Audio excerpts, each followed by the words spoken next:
कांग्रेस की खाक हो रही साख, हाथ आ रही राख। बुजुर्ग नेताओं से छुटकारा पाकर ही पटरी पर लौट सकती है पार्टी। युवा नेतृत्व को मौका देने के अलावा कोई विकल्प अब नहीं बचा। नमस्कार, आजाद सिपाही विशेष में आपका स्वागत है। मैं हूं राकेश सिंह।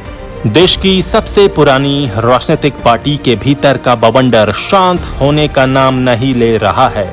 कांग्रेस के 23 वरिष्ठ नेताओं ने जो लेटर बम फोड़ा, उसकी आवाज तो कार्य समिति की बैठक में किसी तरह दबा दी गई, लेकिन उस बम से निकले बारूद की गंध आने वाले कई दिनों तक इस ग्रैंड ओल्ड पार्टी को अपनी चपेट में लिए रहेगी।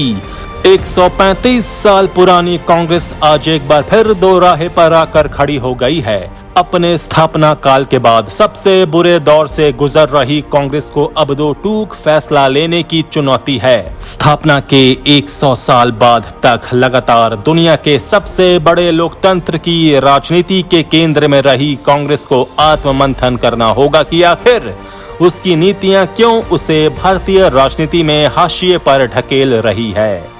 पार्टी को उस नए नेतृत्व को हर हाल में आगे करना होगा जो अपने बुजुर्ग और थक चुके नेताओं के पीछे चलने के लिए मजबूर हो रहा है। कांग्रेस को सोचना होगा कि पुरानी पीढ़ी के अनुभवों का लाभ अब पार्टी की युवा पीढ़ी को मिलनी चाहिए, ताकि आक्रामक राजनीति के वर्तमान दौर की चुनौतियों का डटकर मुकाबला किया जा सके। कांग्रेस के भीतर की असहज स्थिति और उसमें उठे बवंडर की पृष्ठभूमि में पार्टी की भावी रणनीति का विश्लेषण करती आजाद सिपाही ब्यूरो की खास रिपोर्ट।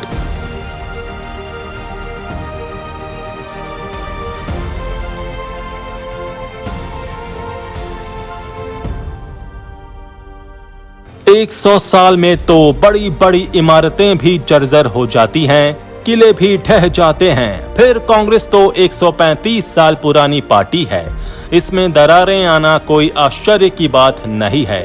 कई दिनों की कश्मकश के बाद आखिर एक बार फिर कांग्रेस ने अपनी पतवार सोनिया गांधी के अनुभवी और बुजुर्ग हाथों में सौंप दी है।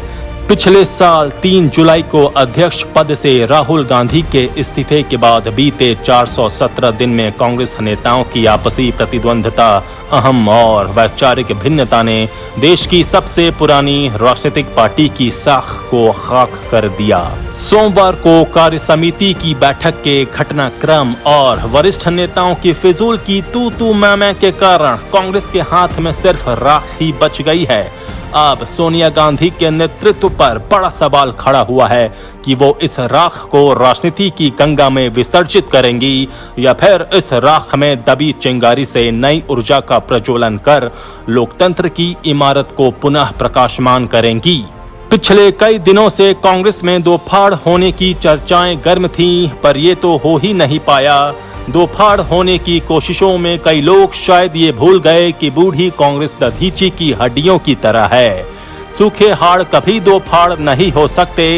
कांग्रेस की सबसे बड़ी परेशानी ये है कि उसकी गांधी परिवार पर सर्वाधिक निर्भरता है। ममता बनर्जी, हेमंत बिस्वाल, जगमोहन रेड्डी और ज्योतिरादित्य सिंधिया जैसे क्षेत्रीय छत्रप पार्टी छोड़कर चले गए। अब पार्टी में फैसला ऐसे नेता लेते हैं जिनका कोई जनाधार नहीं है। कांग्रेस ने स्वाधीनता संग्राम जैसा संगठनात्मक ढांचा खड़ा करने में गंभीरता से काम नहीं किया। आतंकवाद, कश्मीर, धारा 370, एनआरसी, 3 तलाक या राम मंदिर जैसे मुद्दे पर पार्टी ने दो टूक रास्ता अख्तियार नहीं किया। नरम हिंदुत्व और अल्पसंख्यक तुष्टीकरण के बीच हिचकोले खा रही कांग्रेस ने न तो अपने परंपरागत हिंदू वोट को सहेज पाई और न मुस्लिम वोटरों को सपा और अन्य क्षेत्रीय दलों की झोली में जाने से रोक पाई। 28 दिसंबर 1885 को मुंबई में जब एलन ऑक्टेवियन ह्यूम, दादा भाई नारोजी और दिनशॉ एडुलजीवाचा ने कांग्रेस की नींव रखी थी, तब किसी ने कल्पना भी नहीं की थी कि ये पार्टी अगले 100 साल तक भारतीय राजनीति के केंद्र में रहेगी। इन तीनों ने कांग्रेस की स्थापना किसी राजनीतिक उद्देश्य के लिए नहीं की थी, बल्कि उनका लक्ष्य भारत की आजादी था। बाद में महात्मा गांधी, नेताजी सुभाष चंद्र बोस, जवाहरलाल नेहरू और सरदार वल्लभ भाई पटेल ने इस संगठन को अपने खून पसीने से सींचा। जिस उद्देश्य को लेकर कांग्रेस की स्थापना की गई थी वो 15 अगस्त 1947 को देश की आजादी के साथ ही पूरा हो गया। तब कांग्रेस ने खुद को देश के नवनिर्माण में लगा दिया और बीच के कुछ सालों को छोड़कर 2014 तक इसने देश पर शासन किया। पार्टी ने इस दौरान कई उतार चढ़ाव देखे, झटके खाए, लेकिन वो अपने रास्ते पर चलती रही। यहाँ तक कि 2014 के आम चुनाव में अब तक की सबसे करारी पराजय झेलने के बावजूद पार्टी ने अपनी पुरानी लीक नहीं छोड़ी। उसके नेतृत्व पर, नीतियों पर और रणनीति पर लगातार सवाल उठते रहे, लेकिन पार्टी के भीतर कुछ नहीं बदला। 2019 में कमोबेश यही स्थिति रही। हालांकि बीच में दिसंबर 2018 में 3 राज्यों की सत्ता में वापसी से कांग्रेस को कुछ हौसला मिला। लोकसभा चुनाव के बाद झारखंड में पार्टी ने अच्छा प्रदर्शन किया। तब तक पार्टी में बहुत कुछ बदलने का दौर शुरू हुआ था, लेकिन लगातार 2 आम चुनावों में हार से कांग्रेस के भीतर खलबली मच गई। पार्टी के पुराने नेताओं ने इस हार के लिए नई परिपाटी को जिम्मेदार ठहराया। इसका सीधा परिणाम ये हुआ कि पार्टी नेताओं की नई पौध मुरझाने लगी। पुराने और बुजुर्ग कांग्रेसी एक बार फिर नेतृत्वकर्ता की भूमिका में आ गए। इसी संक्रमण ने कांग्रेस का बड़ा नुकसान किया। कांग्रेस की परंपरा रही है कि ये दिल्ली से चलती है और दिल्ली से ही रुकती है। कांग्रेस की नई पौध ने इसे बदलने का बीड़ा उठाया था, लेकिन ये प्रभावी नहीं हुआ। पार्टी के पुराने लोग भूल गए कि सूचना क्रांति और तकनीकी के इस दौर में पार्टी पुरानी परिपाटी से नहीं चल सकती है। आक्रामक राजनीति के युग में केवल मैं से पार्टी का बेड़ा पार नहीं लगाया जा सकता। कांग्रेस के लिए ये आत्ममंथन का दौर है। पार्टी नेतृत्व को नई पौध और प्रतिभा को पहचान कर उसे अनुकूल स्थान देना ही होगा। राजनीति का नया दौर परिवार और खानदान से नहीं, काम से चल रहा है। इसमें युवाओं जैसे फुर्ती और आक्रामकता जरूरी है। इस नए तौर तरीकों को कांग्रेस जितनी जल्दी आत्मसात कर लेगी, उसके लंबे जीवन के लिए उतना ही लाभकारी होगा। अन्यथा उसका अस्तित्व धीरे धीरे इसी तरह सिमटता जाएगा और भारत की ये ग्रैंड ओल्ड पार्टी इतिहास के पन्नों में समा जाएगी।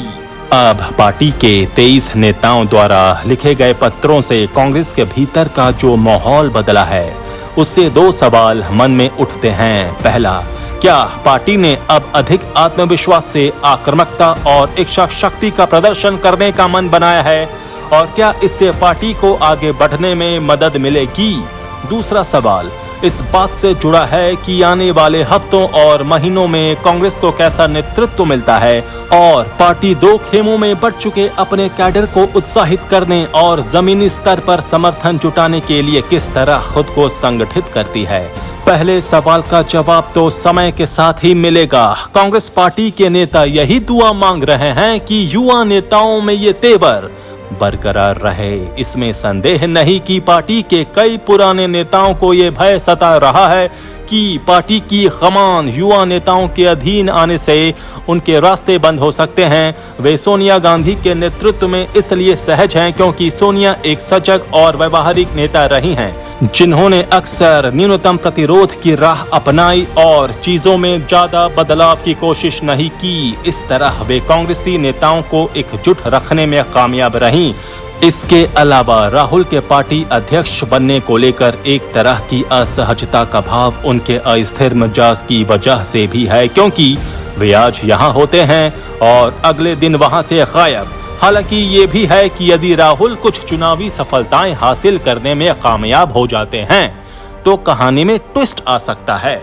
आजाद सिपाही में अब भी इतना ही। खबरों की और भी अधिक जानकारी के लिए आप पढ़ते रहिए अपना लोकप्रिय दैनिक अखबार आजाद सिपाही। आप हमारे इस YouTube चैनल को जरूर सब्सक्राइब करें। आप हमारे Facebook पेज को भी जरूर लाइक करें। जुड़े रहिए आजाद सिपाही के साथ। धन्यवाद।